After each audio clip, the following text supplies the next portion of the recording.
متفکر د پوهنتون موضوع په سینما ورانولو وژني. دا چې څنګه، ولې او چیرته، دا کولی شئ په دې ویډیو کې وګورئ.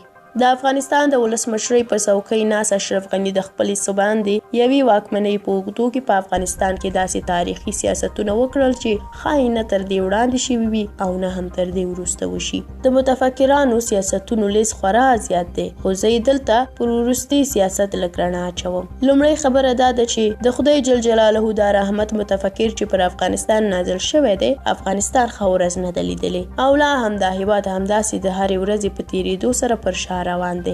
د ښایسته سالارۍ په نوم یې د نړۍ له بېلابېلو برخو څخه چالاکه او ماهر غله راټول کړي.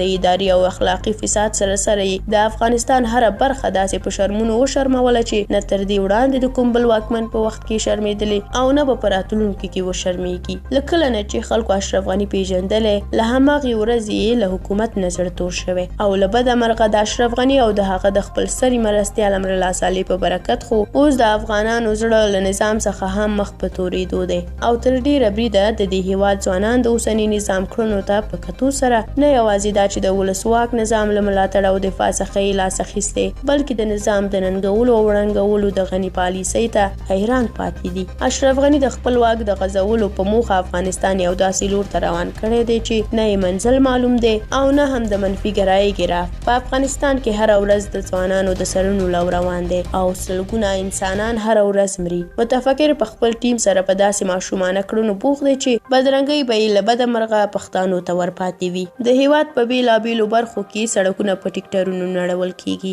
او والیان وایي چې دا کار طالبان کوي. طالبان پټه خوله دي او پټه خوله اقرار دی. دلته غني د طالبانو د همدغه کار ورته کار ته لاس واچو، غواړي په کابل کې سینما ړنګه کړي او د سینما د ژغورلو لپاره یې بیا د تیاتر څخه ښه روزلې ارټسټه راایستلې ده چې نیوز جوړ کړي او پر سړکونو باندې په زوره چغې ووهي چې طالبان سړکونه ړنګولی شي. نو حکومت خو هم تر طالبانو کم نه دی چې په ښار کې سینما ړنګه کړي، ځکه د متفکر په اند د سینما تاوان به ډیر زیات طالبانو ته ورسیږي.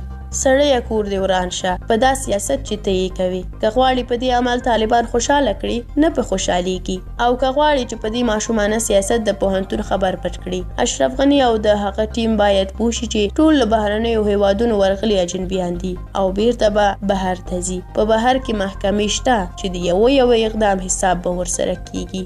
د ولسمشرۍ پر څوکۍ ناست پر افغانستان نازل شوی متفکر صاحبه پیغورونه د پښتون ته ورپاتې کیږي او په تاریخ کې به ستاسو له نوم سره هم د افغان یا پښتون ټکی لیکل شوی وي. خو زیان دې تر دې ټولو ډیر همدغه ټبرونو ته وراوړي. د کابل پوهنتون د شهیدانو وینې د سینما د ړنګولو یا پاتې کېدلو په خبر نه پټیږي. دا موضوع باید وڅېړل شي او ستاسو سره باید دا حساب وشي چې تر برید یوه شپه وړاندې په پوهنتون کې د امرالله صالح د امنیت تر چتر لاندې امنیتي ځواکونو څه کول.